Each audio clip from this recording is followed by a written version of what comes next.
Well, the same.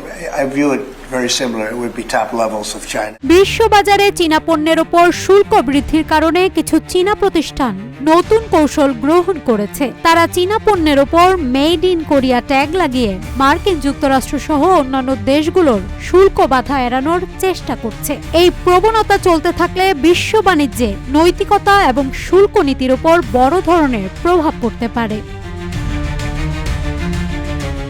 বর্তমানে চীনের পণ্যের উপর উচ্চ শুল্ক আরোপ করেছে বিভিন্ন দেশ, বিশেষ করে মার্কিন যুক্তরাষ্ট্র।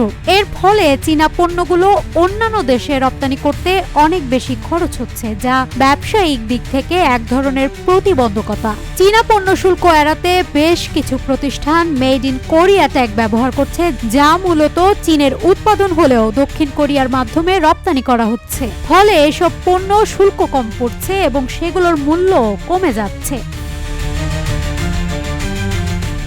দক্ষিণ কোরিয়ার কর্মকর্তারা আশঙ্কা করছেন, শুল্ক বাধার কারণে প্রতিবেশী চীনের মতো কিছু দেশের কোম্পানি দক্ষিণ কোরিয়াকে বাইপাস হিসেবে ব্যবহারের চেষ্টা করতে পারে। কারণ কোরিয়ার সঙ্গে যুক্তরাষ্ট্রের মুক্ত বাণিজ্য চুক্তি রয়েছে এবং দুই দেশের মধ্যে সম্পর্কও ভালো।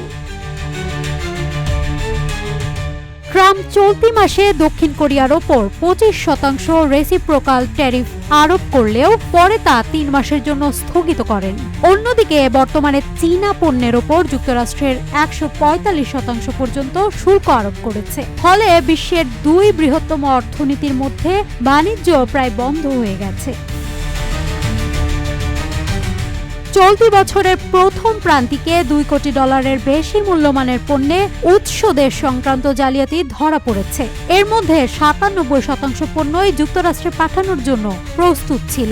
গত বছর এ ধরনের জালিয়াতির পরিমাণ ছিল 3,480 কোটি ওন। সেসব রপ্তানি পণ্যেরও 62% ছিল যুক্তরাষ্ট্রগামী। এ ধরনের প্রতারণামূলক কৌশল বিশ্ব বাণিজ্যের জন্য একটি বড় উদ্বেগের সৃষ্টি করছে। আন্তর্জাতিক ব্যবসা প্রতিষ্ঠানগুলো এবং সরকারগুলো এখন এই বিষয়টির প্রতি আরো মনোযোগী হচ্ছে, যাতে করে বৈধতার প্রশ্নে কোনো ফাঁকফোকর না থাকে। এছাড়া বিভিন্ন দেশে নতুন শুল্ক নীতি গ্রহণের মাধ্যমে এই ধরনের প্রতারণামূলক কার্যক্রম নিয়ন্ত্রণে আনার চেষ্টা চলছে। বিশেষজ্ঞরা জানান, এই ধরনের কৌশল আন্তর্জাতিক বাণিজ্যের নৈতিকতা এবং স্বচ্ছতার উপর বড় ধরনের প্রভাব ফেলতে পারে। তাই শুল্ক নীতি এবং বাণিজ্যিক ট্রান্সপারেন্সি বজায় রাখতে কঠোর পদক্ষেপ নেওয়া প্রয়োজন।